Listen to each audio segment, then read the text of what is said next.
اب کچھ بات کرتے ہیں ڈاکٹر ذاکر نائک کی۔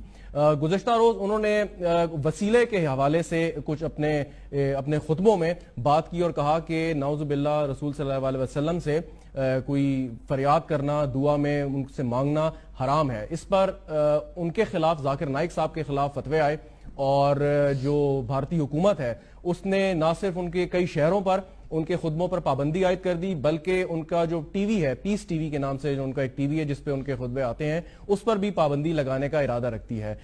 ذاکر نائک نے کیا کہا اور اس کے جواب میں کیا آیا، آپ کو سناتے ہیں۔ آج کا ایک فتنہ ڈاکٹر ذاکر نائک کی شکل میں اس امت میں موجود ہے، اور اس کا ایک جملہ تمہیں سنانا چاہتا ہوں، نقل کفر کفر نہ باشد۔ تاریخ میں ہم محمد صلی اللہ علیہ وسلم سے بھی نہیں مان سکتے، باقی لوگ کو تو چھوڑو، سنت اور باقی بابا لوگ کو چھوڑو، محمد صلی اللہ علیہ وسلم کو بھی ماننا ہمارے لیے حرام ہے۔ آج کی تاریخ میں ہم محمد صلی اللہ علیہ وسلم سے بھی نہیں مان سکتے، باقی لوگ کو تو چھوڑو، سنت اور باقی بابا لوگ کو چھوڑو، محمد صلی اللہ علیہ وسلم کو بھی ماننا ہمارے لیے حرام ہے۔ معاذ اللہ، اب یہ جملہ جو وہ بول رہا ہے، بک بک کر رہا ہے، آج کی تاریخ میں محمد الرسول اللہ صلی اللہ علیہ وسلم سے مانگنا جائز نہیں، مانگنا حرام ہے، معاذ اللہ۔ اور کہتا ہے جب ان سے مانگنا حرام ہے تو ولیوں سے مانگنا تو بالکل جائز نہیں ہے۔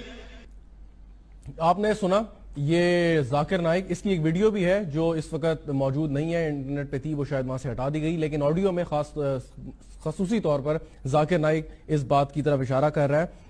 آج کا ایک فتنہ ڈاکٹر ذاکر نائک کی شکل میں اس امت میں موجود ہے، اور اس کا ایک جملہ تمہیں سنانا چاہتا ہوں، نقل کفر کفر نہ باشد، تاکہ تمہیں پتا چلے کہ انگلش کے چند جملوں پر اپنا ایمان بیچ نہ دینا، اور دیکھ کے قرآن سننا، قرآن کے بارے میں سند اور چہرہ دونوں کو دیکھنا، نہ بے سنتے کا سننا اور نہ ہی اس انداز کا کہ جہاں ہوستے شائی ہوئی ہو۔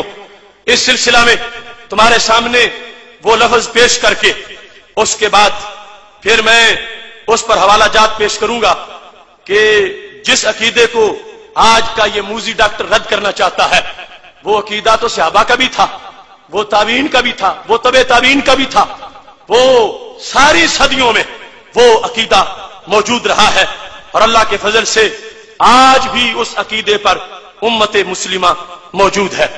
اس سلسلہ میں قرآن مجید برہان رشید کے فرامین امت کا عمل، اور یہ پریکٹیکل پیش کرنا چاہتا ہوں تاکہ آپ کو یہ واضح ہو کہ اہل سنت کھوکھلی بنیادوں والا مذہب نہیں ہے۔ اگر کسی کا سلسلہ نسب سے آبا سے مل رہا ہے مسلکی طور پر، تو وہ یہی مسلک ہے جس کو اللہ نے ان والی صداقت عطا فرمائی ہے۔ تو اس کو بتائیں اکرام صاحب۔ تاریخ میں ہم محمد صلی اللہ علیہ وسلم سے بھی نہیں مان سکتے،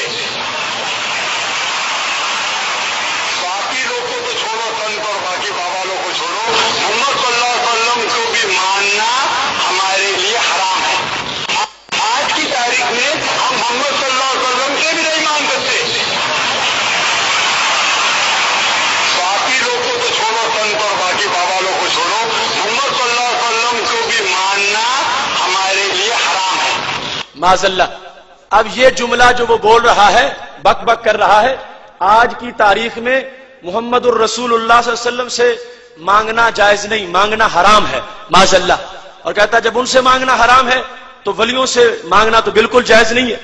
یہ بات جو اپنی جگہ غلط ہے وہ غلط ہے، اب اس میں آواز نہیں صحیح آ رہی۔ جب اس نے یہ جملہ بولا نا حرام ہے تو پورے مجمع نے تالیاں بجائی ہیں، معاذ اللہ۔ آخر یہ انداز کس نے سمجھایا؟ کوئی مومن اس انداز میں تالی بجا سکتا؟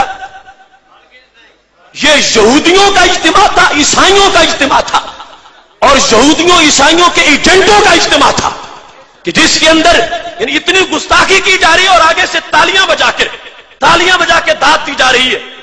کون ہے امتی جو اپنے نبی علیہ السلام کے بارے میں وہ ایسی بات سنے اور اس کے بعد تالیاں بجائے؟ اس واسطے میں قبل اس کے کہ اس کے خلاف دلائل دوں، میں حکومت پاکستان سے یہ مطالبہ کرتا ہوں کہ جس طرح انڈیا میں اس موزی کے لیکچر پر پابندی لگائی گئی، پاکستان میں بھی اس کے چینل پر پابندی لگائی جائے. ہاتھ اٹھاؤ اس. یہ میڈیا کے لوگ اور جنسیوں کے لوگ دیکھیں، یہ داتا کے دیوانے، یہ پنجاب اور ملک کے دور دراز علاقوں سے آئے ہوئے لوگ یہ تقاضا کر رہے ہیں اس بے لگام ڈاکٹر کو لگام دی جائے اور اس کے جو ٹی وی چینل ہے اس کو پاکستان میں جام کر دیا جائے، اس کے لیکچروں پر پابندی لگائی جائے. کیا آپ کو یہ تجویز منظور ہے؟ آپ کو یہ قرارداد منظور ہے؟ اب اس کا بیان سن لو.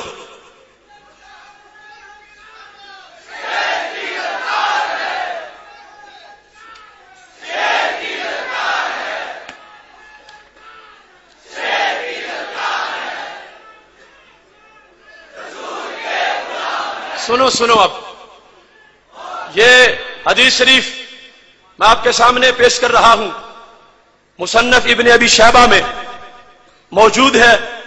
اس کے علاوہ اس حدیث شریف کو ابن حجر نے فتح الباری کے اندر اس کی سند پر بحث کر کے بالکل صحیح قرار دیا ہے. ابن کثیر نے اس کی سند کو جید قرار دیا ہے.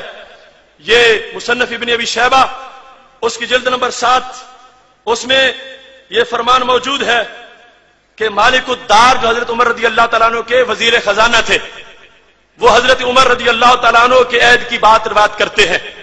اصاب الناس قحط فی زمن عمر، حضرت عمر رضی اللہ تعالیٰ عنہ کے زمانے میں قحط پڑ گیا.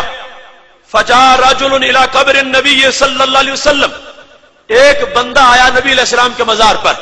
وہ دوسری جگہ لکھا ہے ان کا نام حضرت بلال بن حارث رضی اللہ تعالیٰ عنہ، جو ہمارے نبی علیہ السلام کے صحابی ہیں. وہ بلال بن حارث نبی علیہ السلام کے روضہ پاک پہ چلے گئے. زمانہ کس کا؟ حضرت فاروق اعظم رضی اللہ تعالیٰ عنہ کا. وصال نبوی کو کئی سال گزر چکے ہیں. اس بندے نے کیا جا کے کہا جو آج بھی ہر سنی کہتا ہے؟ فقال یا رسول اللہ، یا رسول اللہ، یا رسول اللہ. فقال یا رسول اللہ، یا کے ساتھ ندا کی. پہلا خطاب، اے اللہ کے نبی صلی اللہ علیہ وسلم، اس تسقی آپ بارش مانگیں. اگر معاذ اللہ وہ مٹی میں ملنے والا عقیدہ ہوتا تو ہرگز نہ بولتے. یہ منگتے ہیں، مانگنے آئے ہیں. لب واہ ہیں، آنکھیں بند ہیں، پھیلی ہیں جھولیاں. کتنے مزے کی بھیک تیرے پاک در کی ہے، اور میرے کریم سے گر قطرہ کسی نے مانگا دریا بہا دیے ہیں، دربے بہا دیے ہیں. اس تش کے دوسرا خطاب ہے لِأُمَّتِ کاف ضمیر تیسرا خطاب ہے. یہ مسجدوں کے کونوں سے یا مٹانے والے سوچیں، نبی علیہ السلام کا وصال ہو چکا ہے اور صحابی ہیں، 3 مرتبہ خطاب کر رہے ہیں. ایک یا کے ساتھ، دوسرا اس تس کے انت جس میں ضمیر ہے خطاب کے ساتھ، تیسرا لِأُمَّتِ کا اپنی امت کے لیے. تو کیا عقیدہ بنا کہ نبی علیہ السلام زندہ بھی ہیں، میری بات سن بھی رہے ہیں.